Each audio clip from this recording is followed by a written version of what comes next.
Is the Blue Rose of Lemuria a symbol or code for spiritual awakening?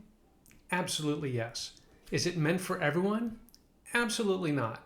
Now, before I share more details about this magical symbol, I just invite you to take a moment and shift your vibration, shift your focus. I found that when we're talking about or we're listening to information such as this, it's really beneficial to be relaxed, tuned in, and kind of in a more open state to receive it, because by its nature, this information is multi-layered, multidimensional. So just take a moment. It doesn't take long. Start by bringing your awareness to the area of your heart. And imagine that you're breathing in and out of your heart a little slower and deeper than usual. You can do this with your eyes opened or closed.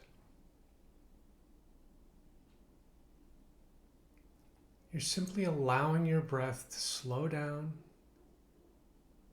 to become a little deeper.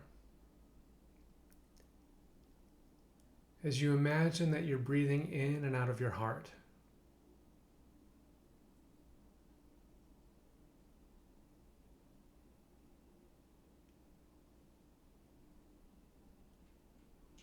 Now just continue to breathe like that as best as possible as we continue here. Now this symbol of the blue rose, this is literally the symbol of Lemuria. It encapsulates the entire evolutionary epoch that we call Lemuria into a symbol, and that's powerful stuff. Now this symbol is also a very personal symbol because it represents the never-ending evolution of your soul, because you're never done. No matter what level you reach, there's always a new level to aspire to. So this symbol, it's perpetually blooming. It's ever blossoming. You can even, if you can, you can close your eyes and just imagine this powerful blue symbol with all of its beautiful colors and infinite, just subtle tints and shades of that magical Lemurian blue, just unfolding in slow motion. So this symbol vibrates at a unique set of frequencies that encapsulate Lemuria. This is a very potent symbol. So who came up with it? Well, it was a council of wise and ancient Lemurian beings. They ended up calling their council, the Lemurian Council of the Blue Rose. And they took responsibility and still hold the responsibility for guiding the evolution and ascension process of humanity, especially at this time. So near the end of Lemuria, when we knew that we needed to gather up our wisdom, and we knew that there was a prophecy, that there were scrolls of information that would be beneficial to send forward into the future for generations such as ours, the Council of the Blue Rose took responsibility for not only keeping track of all of that Lemurian wisdom and information, but also responsible for letting it become available, helping it become available in our lifetime, in this day and age, at this particular phase of human third dimensional evolutionary expansion. So they had a huge responsibility, and this was the main symbol. So maybe you've noticed the blue rose recently or in the past. Maybe you didn't immediately associate it with Lemuria. Maybe you did, but this is one of those potent symbols that this council created, so that they knew when the timing was right in human evolution that they would make this symbol more visible, more available, and let it awaken and help awaken people like you and me to our Lemurian connection, our Lemurian past, all that wisdom and experience that we're carrying within us. So, potent symbol from a very powerful and wise council that is absolutely active today. Now, that's not the only symbol that this council created. When we think about the word Lemuria, is that a code word for spiritual awakening? The answer is absolutely yes. back in Lemurian times, did we call it Lemuria? No, we didn't. This is a word, this is a name created by the Lemurian Council of the Blue Rose. Again, another symbol of awakening. And this word, they knew, would be more prevalent throughout humanity, throughout different societies and languages and so forth, that it was more likely that people would come across a word, either written form or hearing it, than it would to come across the image of the blue rose. So this was a more widely distributed symbol, the word or name Lemuria. Now, these four syllables are important, Lemuria, because they encapsulate the wisdom of the four elemental goddesses of Lemuria, the goddesses of air, fire, water, and earth. So the word Lemuria not only connects to that time and place in the distant past, but it also connects with the goddess wisdom of those times, because Lemurian society, the evolution of Lemuria, was guided by these goddesses.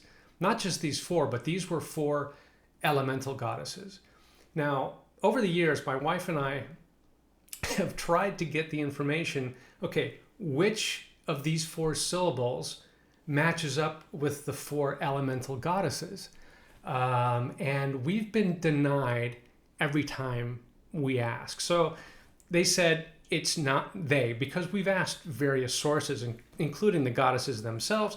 They said it's not that important, let it go, just know that the name Lemuria encapsulates this goddess wisdom and is a very potent symbol of spiritual awakening. Now, for many of us, the first time we saw that word, heard that word, we might not have known what it meant. It might have taken years to kind of gestate until we realized, oh my goodness, I've had lifetimes in this place. But this is another potent symbol of awakening created by the Blue Rose Council.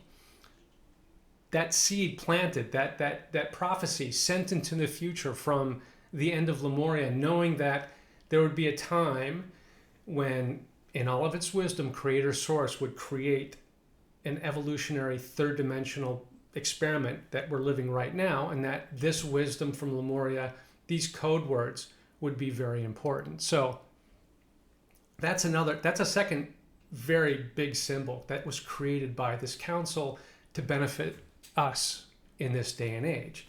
Now there's one more that I'm sure all of you have come across before, and that's the number 1111 or 1111. Another symbol created by the council, this Blue Rose Council, and sent out into the future as a code word, as a trigger, a keyword of spiritual awakening. Now, I've been on this spiritual journey for 25 years, and I've met so many people around the world who have noticed this number repeatedly. And even if they don't consciously connect it with their own spiritual awakening, it's doing the job. And that was one of the intentions of this particular number, because it's a Lemurian number, it's an Elven number, which is going back even farther into the evolutionary past. And once again, these four ones, these four digits, relate to the four elemental Lemurian goddesses of air, fire, water, and earth. They also represent the elements themselves. So not just the goddess wisdom, but the elemental force of these four elements. And it relates to the four energy bodies of humanity, of all incarnate life.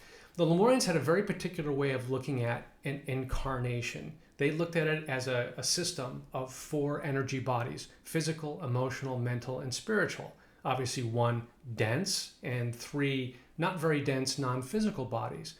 But that's what the human aura is, these three non-physical bodies. So Lemurians looked upon each of us as a four-body system.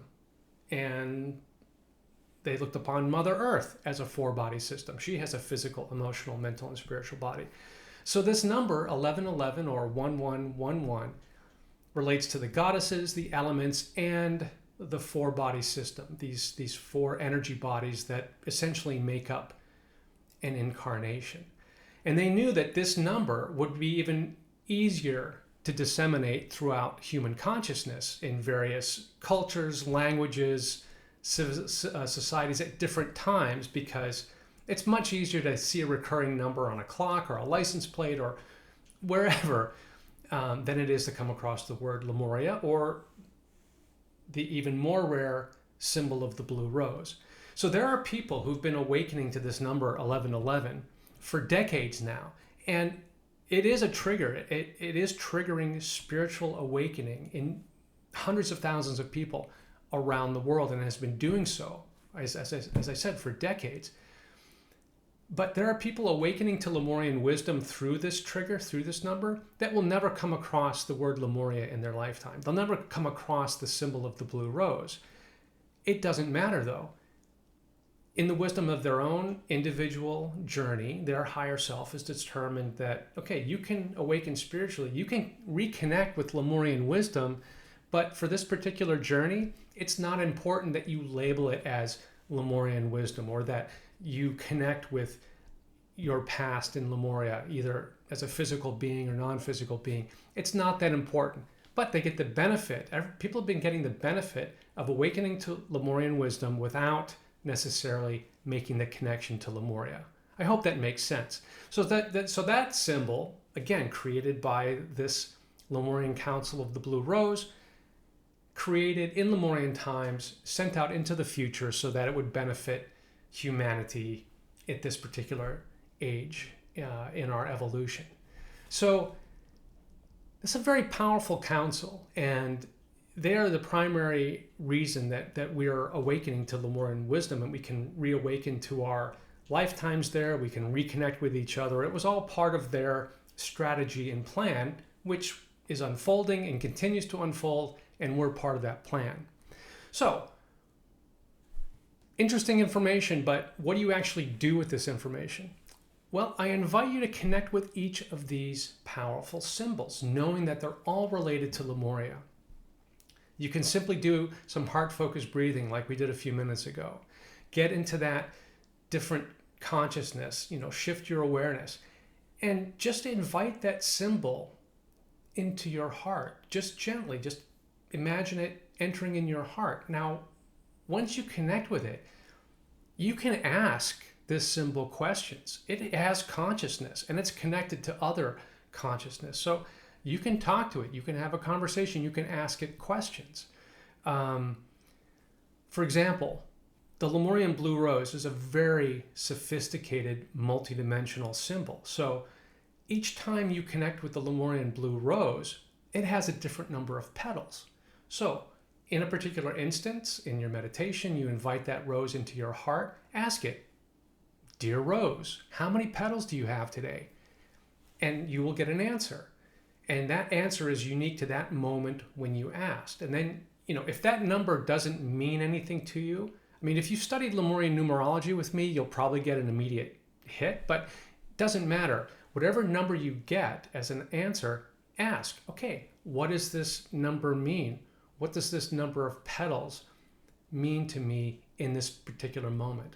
So connecting with these symbols is almost like giving yourself an oracle card reading, doing some kind of divination, because it's just a path to connect with a higher wisdom and get a message from the non-physical realms for this particular time and place in this moment when you're connecting. So how does this information resonate with you? What have your experiences been of these three very potent symbols of awakening and evolution and spiritual growth? I would love to hear from you in the comments below. This is David. Until next time, I send you my love and bright blessings from Lemuria. Thanks for watching. Aloha.